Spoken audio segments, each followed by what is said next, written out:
sebelum lanjut, bagi teman-teman yang belum men-subscribe channel ini, silahkan klik tombol subscribe-nya. Dan bagi yang belum nge-like video ini, silahkan klik tombol like di bawah ini. Bagi yang sudah subscribe, saya doakan semoga rezekinya lancar dan sehat selalu. Bagi teman-teman yang belum subscribe, pasti menyesal. Oke, langsung aja, mari kita lanjut. Ya, assalamualaikum warahmatullahi wabarakatuh, teman-teman. Terkait kasus Vina Cirebon, di sini sudah ada Mbak Hilo sebagai spiritual. Di sampingnya juga ada Mbak Priska Indigo yang mungkin nanti bisa menanggapi atas apa yang kemarin diterawang sama Mbak Hilo, tepatnya berada di kuburan keramat. Nah, saya mungkin sampaikan dulu kepada Mbak Priska hasil dari komunikasi dengan makhluk yang ada di kuburan keramat kemarin, Mbak. Yaitu salah satunya yang dilihat atau yang diungkapkan sama Mbak Hilo dalam percakapan gaibnya adalah bahwa Peggy Setiawan, Mbak, ya, akan mendekam lama di penjara dan bahkan bisa juga mendapatkan hukuman mati. Pandangan Mbak gimana? Ini sebelumnya pandangan saya ya, Mas. Gini, yang saya lihat sekarang tuh, Mas, maaf nih, menyampingkan dari yang dibisikkan oleh sosok ke Mbak Hilo gitu kan. Iya. Yang saya lihat sekarang tuh Peggy nggak bakalan kena hukuman, Mas. Peggy nggak bakal kena hukuman. Tapi kan, Mbak, ini udah ada satu step yang sebetulnya sangat merugikan dari pihak Peggy Setiawan sendiri. Ini dari pandangan pengacaranya, Mbak. Ya, katanya kan sidang kemarin aturnya tanggal 24 toh, Mbak. Iya. 24 Juni. Tapi dibatalkan sampai 1 Juli. Nah, indikasi dari pengacara katanya ini ada trik dari polisi. Kalau nanti dikeluarkan P21, maka akan sia-sialah pra-peradilan yang akan digelar untuk Peggy. Sebelum itu dilakukan, sidang itu dilaksanakan, kalau P21 di tengah-tengah jalan dimunculkan, Mbak, maka sidang itu akan gugur loh, Mbak. Dan Peggy Setiawan pasti mendekam di penjara gitu loh, Mbak. Gini, Mas, itu mungkin ada taktik dari mereka ya, Mas. Gitu kan. Mereka juga dibilang nggak bodoh, mereka orang berpendidikan gitu. Pasti, kan, Mas. Orang lapangan juga. Benar, Mas. Mereka lebih tahu tuh, Mas, mengatur di mana-mananya. Yang harus memang benar-benar ini harus memang udah nggak harus sidang. Ini memang harus gugur, ini memang harus ada hukuman gitu kan, Mas. Iya. Cuman kalau yang saya lihat ke depannya sih, Mas, Peggy bakalan bebas sih. Peggy bakalan bebas. Nah, Mbak Hilo, kemarin Mbak Hilo sendiri yang nerawang ya sosok Peggy Setiawan melalui perjumpaan panjenengan dengan sosok gaib gitu. Panjenengan juga mengatakan bahwasannya Peggy Setiawan akan dihukum lama, bahkan bisa juga dihukum mati. Nah, itu pandangan Mbah gimana? Dari pandangan Mbah ya? Ya. Jadi begini ya, beda dengan pendapat yang saya meminta komunikasi dengan sosok gaib tersebut ya. Iya. Tapi di sini pun saya menerawang ya. Kalau saya melihat dari penerawangan saya, Peggy Setiawan ini adalah nantinya bebas begitu ya. Nantinya. Jadi begini, sempat juga saya undang gini ya. Saya penasaran juga semalam itulah. Saya undang sekali lagi ya, tanpa ada kameramen ya. Saya undang sekali lagi, sosok yang tersebut tidak hadir lagi. Tidak hadir. Ya, jadi begini, saya penasaran. Apakah sosok tersebut yang sebenarnya apa penunggu situ? Biasanya kalau sosok Eyang itu saya panggil berkali-kali, dia tetap datang. Namun saya panggil sekali lagi, ya, setelah kita tidak ada di depan kamera ya, itu tidak muncul. Nah, di situ saya sempat juga curiga ya, bahwasanya yang datang itu adalah bukan sosok Eyang. Iya. Nah, karena sosok yang itu dia biasanya kalau datang gitu ya, dia ini tidak pinplan gitu ya. Padahal semalam saya sempat komunikasi, pembicaraan itu agak janggal gitu kalau saya lihat. Makanya saya. Mbak Hilo kan dikasih tahu, dibisikin, bahwasanya Peggy akan mengalami masuk dalam penjara seumur hidup bahkan hukuman mati. Nah, ini yang selanjutnya apa, Mbah, yang Mbak Hilo lihat ini? Iya, begini. Dari batin saya, dari penerawangan saya, saya semalam kan komunikasi ya dengan sosok makhluk gaib gitu ataupun bangsa lain gitu ya. Iya. Jadi saya penasaran, kalau memang itu benar-benar Eyang yang saya undang, saya undang sekali lagi datang gitu. namun saya undang tidak datang. Iya. Nah, maksudnya Mbah, penjelasan terkait dengan Peggy iya. Setiawan ini, apa yang Mbah Hilo bisa beritahukan gitu yang terbaru? Ya, yang terbaru. Ya, buat netizen ya, dari penerawangan saya, terakhir begini, saya menerawang ya, tadi malam saya mengadakan tirakat begitu ya, untuk meminta petunjuk kepada Gusti Allah ataupun Yang Maha Kuasa begitu ya. Iya. Saya berkomunikasi langsung meminta petunjuk bahwasanya Peggy Setiawan ini adalah tidak bersalah begitu. Tidak bersalah. Itu yang saya penerawangan dari saya gitu. Oke. Mbak Priska, kembali lagi ke Mbak Priska. Selain penerawangan, tentunya kita juga melihat ada bukti-bukti ya yang dimiliki atau yang kita ketahui dari publik tentang Peggy Setiawan. Apa sih Mbak dasar Mbak meyakini ya, bukan kebatinan saja, bahwasannya bukti-bukti nyata Peggy bukan pelakunya, gitu Mbak? Gini Mas, yang pertama, emang ijazah jadi bukti, ya kan Mas? Terus yang kedua, seorang kuli bangunan. Iya. Masa iya dia anak penjabat bisa menjadi kuli bangunan? Kan nggak segampang itu juga orang tuanya. Gitu. Dan begitu susahnya nangkap kuli bangunan kan nggak gitu juga ya? Masa selama 8 tahun ngajar kuli bangunan aja susah gitu Mas. Padahal juga udah tahu lokasi rumah neneknya ada di Bandung. Benar, gitu ya. Benar Mas. Dan ada juga pernyataan polisi belum pernah ke Bandung mencari Peggy gitu juga kan? Jadi apa dong kerjanya selama ini? Kemudian apa lagi Mbak? Udah gitu kan Mas. Masa iya sih kan gitu kan bisa nggak yang kita tahu tuh Mas selama ini gitu kan Peggy yang kita tahu itu anak penjabat dan Peggy yang ditangkap tuh jauh bedanya loh gitu Mas. Jauh bedanya. Terkait dengan motor gimana Mbak?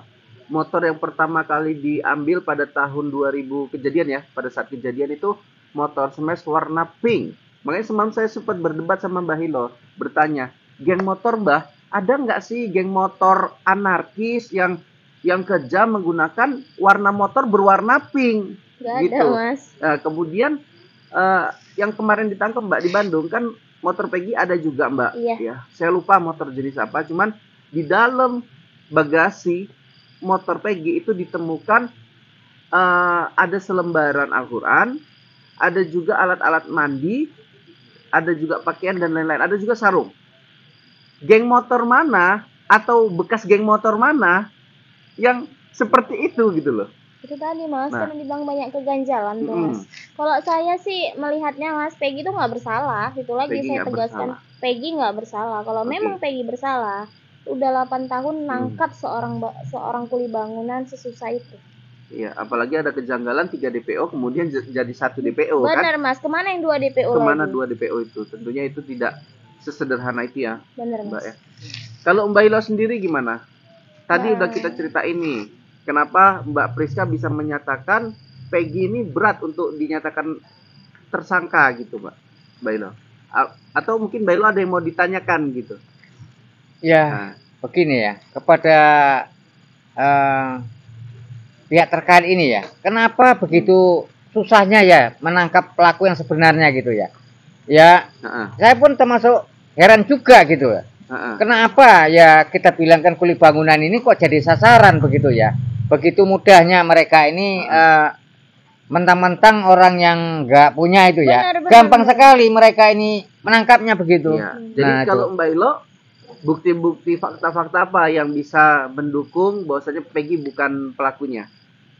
Hanya dari kebatinan. Kalau tadi kan ada bukti fakta nih yang diungkapkan sama Mbak Priska. Kalau Mbak Hilo keyakinannya gimana? Ya kalau menurut kebatinan saya merasakan dari auranya ya. Dari auranya dia menunjukkan adalah pembicaranya mengatakan bahwasanya dia berbicara jujur gitu. Dia berbicara jujur. Berbicara jujur.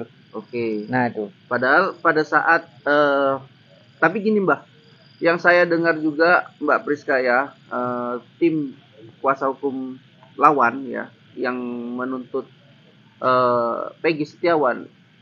Kalau tim pengacara Peggy Setiawan sudah menyiapkan berbagai macam bukti dan saksi, ya saya mendengar pihak sebelah pun sudah memiliki lebih dari 20 bukti dan saksinya tadi.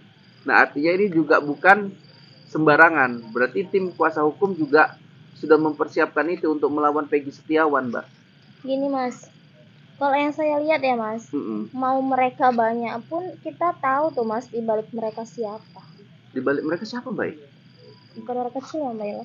Ya, sudah tentu itu. Itu sudah ada yang membackup itu. Benar sekali. Kalau di belakang mereka tuh hanya orang biasa Mas, ini kasus sudah selesai. Kan kemarin udah saya bilang, ini kasus kalau nggak diselesaikan di tahun 2024 ini Mas, itu di tahun 2025 nanti udah nggak ada kasusnya Mas. Hilang. Berarti seperti di awal ya, netizen pun berpikir demikian, bahwasanya ini ada seorang oknum ya yang mungkin menggunakan uang dan lain-lain ya, diduga ya Mbak ya, untuk menutupi pelaku sebenarnya. Dan bahkan terpidana yang ada di penjara saat ini ya Mbak Hilo ya, itu banyak yang mengaku saya bukan pelakunya. Artinya mereka dijebak ya. Yang saya dengar aja Mbak Pris ya, saya nggak baca lengkap tadi karena belum fokus banget ya. Tadi siapa, Deddy Mulyadi melaporkan, kalau nggak salah saya, melaporkan Pak RT yang diduga jadi salah satu saksi palsu untuk menetapkan anak-anak yang berada di rumahnya pada malam itu, yang faktanya katanya tidur di situ, tapi dia nyatakan tidak ada tidur di situ loh Mbak Ilo. Keberadaan Pak RT dicari sampai dengan detik ini Mbak Ilo, karena dengan kesaksian dia, kalau nggak salah 7 orang jadi tersangka yang padahal mereka tidak ada di lokasi kejadian dan tidak melakukan itu Mbak. Ayo, gimana Mbak? Ini Deddy Mulyadi loh Mbak. Saya percaya sih Mas. Saya percaya. Gimana Mbak? Ya, seharusnya tidak bisa begitu ya. Ya, kalau memang itu saksi ataupun palsu ya, ya seharusnya jangan ditangkap gitu. Nah ini ada ceritanya juga Mbak. Kenapa itu bisa terjadi? Pada saat malam penangkapan, ya, penangkapan para terduga tersangka, ini ada anak Pak RT Mbak yang ikut ditangkap. Entah kenapa anak Pak RT dan Pak RT bebas. Anak Pak RT lah ya kan, anak Pak RT-nya bebas. Nah kemudian anak Pak RT dan Pak RT-nya jadi saksi untuk anak-anak ini Mbak. Ya ini namanya sudah nggak betul ya. Enggak, padahal yang kita skandal. Tahu yang kita tahu anak Pak RT ikut gabung kan Mas? Ikut gabung Mbak, ikut sama tidur mereka dan yang 7 tadi itu kan Mas. Kenapa dia bisa bebas yang 7 maka tadi? Oleh sebab itu Deddy Mulyadi melaporkan Pak RT yang saat ini entah kemana keberadaannya. Nah ini loh Mbak Ilo, makanya kasus Wina ini besar Mbak Ilo, skandalnya ini besar. Benar Mas.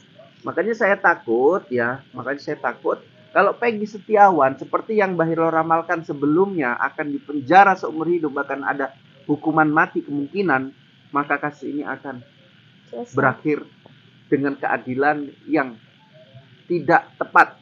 Artinya tersangka sebenarnya saat ini sedang tertawa-tawa. Iya, benar Mas. Nah, pandangan Mbak Hilo gimana?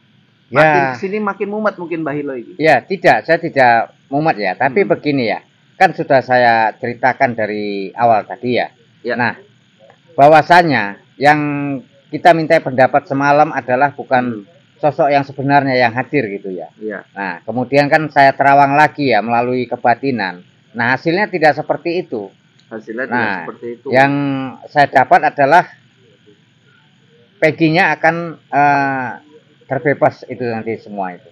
Kalau Mbak Hilo hanya memberikan jawaban, tentunya ada alasan kenapa Peggy Setiawan bisa bebas. Ya begini, coba dari pandangan saya, Peggy ini adalah jiwanya polos kalau saya lihat sih. Benar, dan dia adalah memiliki kejujuran gitu. Nah itu yang saya rasakan. Oke, untuk Peggy Setiawan saja. Untuk yang katanya udah dipenjara nih Mbak Hilo, bahkan ada yang dihukum seumur hidup, itu gimana Mbak? Yang mereka juga ngaku bukan pelakunya. Ya. Dan saya hanya korban. Ya, kadang begini ya, karena mereka ini adalah bukan pelaku, tapi mereka ini dipencet ataupun kita bilang dipaksa gitu ya. Nah, sehingga dia ini mau tidak mau karena tidak sanggup menahan siksaan tersebut, mereka mengakui gitu. Padahal sebenarnya dia tidak ada berbuat. Ya makanya ini Mbak Ilo, Nah, itu kayak mana ceritanya seorang spiritual seperti Mbak Ilo bisa membantu, ya, mungkin meluluhkan, mungkin menemukan tersangka sebenarnya. Itu gimana? Jadi di sinilah fungsi Mbak Ilo nanti saya minta hadir dan menyelesaikan gitu secara spiritual gitu. Itu nanti akan kita lakukan ya. Melalui kebatinan-kebatinan dengan media-media gaib ya. Seperti itu. Ya, seperti itu. Nah, itu nanti akan kita lakukan.